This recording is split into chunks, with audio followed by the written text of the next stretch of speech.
नमस्कार दोस्तों, स्वागत है आपका माइथो वाइब्स चैनल पर। आज हम एक बेहद गूढ़ और महत्वपूर्ण विषय पर चर्चा करने जा रहे हैं, जो हमारे जीवन के हर रिश्ते और परिस्थिति से जुड़ा हुआ है। क्या आप जानते हैं कि इस जन्म में हमारे माता-पिता, भाई-बहन और यहाँ तक कि हमारी संतान भी हमारे पिछले जन्म के कर्मों का परिणाम होती है? शास्त्रों में इसे ऋणानुबंध और पूर्व जन्म के संबंधों से जोड़ा गया है। आइए आज इस रहस्यमय और शिक्षाप्रद विषय को विस्तार से समझते हैं। पूर्व जन्म के कर्मों से ही हमें इस जन्म में माता पिता, भाई बहन, पति पत्नी, प्रेमिका, मित्र, शत्रु, सगे संबंधी इत्यादि संसार के जितने भी रिश्ते नाते हैं, वे सब मिलते हैं, क्योंकि इन सबको हमें या तो कुछ देना होता है या इनसे कुछ लेना होता है।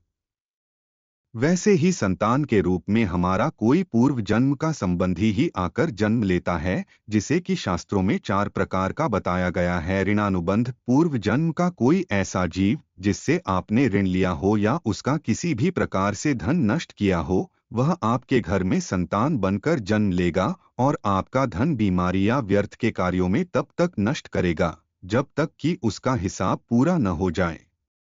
शत्रुपुत्र: पूर्व जन्म का कोई दुश्मन आपसे बदला लेने के लिए आपके घर में संतान बनकर आएगा और बड़ा होने पर माता पिता से मारपीट, झगड़ा या उन्हें सारी जिंदगी किसी भी प्रकार से सताता ही रहेगा। हमेशा कड़वा बोलकर उनकी बेइज्जती करेगा, वह उन्हें दुखी रखकर खुश होगा। उदासीन पुत्र: इस प्रकार की संतान न तो माता पिता की सेवा करती है और न ही कोई सुख देती है और उनको उनके हाल पर मरने के लिए छोड़ देती है। विवाह होने पर यह माता पिता से अलग हो जाती है। सेवक पुत्र: पूर्व जन्म में यदि आपने किसी की खूब सेवा की है, तो वह अपनी की हुई सेवा का ऋण उतारने के लिए आपकी सेवा करने के लिए पुत्र बनकर आता है। जो बोया है वही तो काटोगे। अपने माँ बाप की सेवा की है तो ही आपकी औलाद बुढ़ापे में आपकी सेवा करेगी, वरना कोई पानी पिलाने वाला भी पास में न होगा।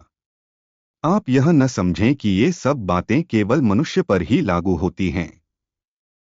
इन 4 प्रकारों में कोई सा भी जीव भी आ सकता है। जैसे आपने किसी गाय की निस्वार्थ भाव से सेवा की है, तो वह भी पुत्र या पुत्री बनकर आ सकती है।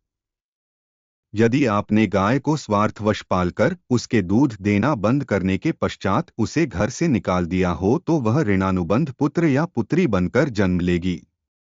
यदि आपने किसी निरपराध जीव को सताया है, तो वह आपके जीवन में शत्रु बनकर आएगा, इसलिए जीवन में कभी किसी का बुरा नहीं करें। चूंकि प्रकृति का नियम है कि आप जो भी करोगे, उसे वह आपको इस या अगले जन्म में वह 100 गुना करके देगी। यदि आपने किसी को 1 रुपया दिया है, तो समझो आपके खाते में 100 रुपये जमा हो गए हैं।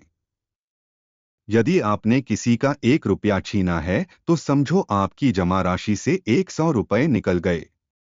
जरा सोचो कि आप कौन सा धन साथ लेकर आए थे और कितना साथ लेकर जाओगे। जो चले गए वे कितना सोना चांदी साथ ले गए। मरने पर जो सोना चांदी, धन दौलत बैंक में पड़ा रह गया, समझो वह व्यर्थ ही कमाया।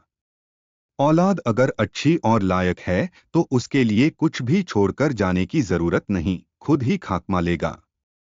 और अगर बिगड़ी और नालायक औलाद है, तो उसके लिए जितना मर्जी धन छोड़कर जाओ, वह चंद दिनों में सब बर्बाद करके ही चैन लेगा। मैं मेरा तेरा सारा धन यहीं का यहीं धरा रह जाना है, कुछ भी साथ नहीं जाना है। साथ बहुत समय पहले की बात है। काशी में एक प्रसिद्ध व्यापारी रहता था जिसका नाम रघुनाथ था। वह बहुत धनी था, लेकिन घमंडी और स्वार्थी स्वभाव का था। उसका मानना था कि धन ही सब कुछ है और अपने लाभ के लिए वह लोगों से धोखा करने में भी नहीं झिझकता था। एक बार रघुनाथ ने एक गरीब किसान से उसकी जमीन कम कीमत पर खरीद ली। किसान ने बहुत मिन्नतें की कि वह अपनी जमीन बेचकर कैसे अपना परिवार चलाएगा, लेकिन रघुनाथ को कोई फर्क नहीं पड़ा। उसने किसान की जमीन हथिया ली और उस पर बड़ा व्यापारिक गोदाम बना लिया। किसान ने दुखी होकर कहा, तुमने मेरा सब कुछ छीन लिया, लेकिन याद रखना, भगवान सब देख रहे हैं। समय बीता, रघुनाथ की संपत्ति बढ़ती गई। उसने शादी की और कुछ वर्षों बाद उसके घर एक बेटा पैदा हुआ। वह बेटा बड़ा होकर बहुत जिद्दी और स्वार्थी निकला। जैसे जैसे वह बड़ा हुआ, उसने रघुनाथ की संपत्ति पर अपना अधिकार जताना शुरू कर दिया। एक दिन रघुनाथ को बड़ा झटका लगा जब उसके बेटे ने उसके व्यापार को अपने नाम पर ट्रांसफर करवा लिया और उसे घर से बाहर निकाल दिया। अब रघुनाथ के पास न तो घर बचा था और न ही व्यापार। वह उदास होकर एक साधु के पास पहुंचा और अपनी सारी कहानी सुनाई। साधु ने कहा, रघुनाथ, यह सब तुम्हारे अपने कर्मों का परिणाम है।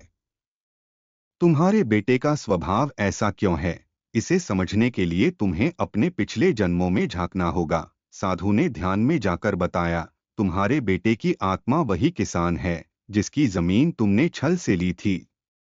इस जन्म में वह तुम्हारे घर पुत्र बनकर आया है ताकि तुम्हें तुम्हारे कर्मों का फल दे सके। रघुनाथ यह सुनकर स्तब्ध रह गया। उसने साधु से पूछा, तो अब मैं क्या करूं? साधु ने कहा, अच्छे कर्म करो, पश्चाताप करो और दूसरों की सेवा में अपना जीवन बिताओ। तुम्हारे कर्म ही तुम्हारे अगले जीवन की दिशा तय करेंगे। रघुनाथ ने साधु की बात मानी और शेष जीवन गरीबों की सेवा और दान में बिताया। उसने महसूस किया कि सच्चा सुख दूसरों को खुश करने में है, न कि धन में। दोस्तों, इस कहानी से हमें यह सीखने को मिलता है कि हमारे कर्म कभी हमारा पीछा नहीं छोड़ते। इसलिए हमें जीवन में हमेशा अच्छे कर्म करने चाहिए, दया और सेवा का मार्ग अपनाना चाहिए। याद रखें, हम इस दुनिया से कुछ साथ नहीं ले जा सकते, सिर्फ अपने कर्मों का फल। अगर यह कहानी आपको प्रेरणादायक लगी हो तो वीडियो को लाइक करें, शेयर करें और माइथो वाइब्स चैनल को सब्सक्राइब करना न भूलें। मिलते हैं अगले वीडियो में एक और प्रेरणादायक विषय के साथ। धन्यवाद।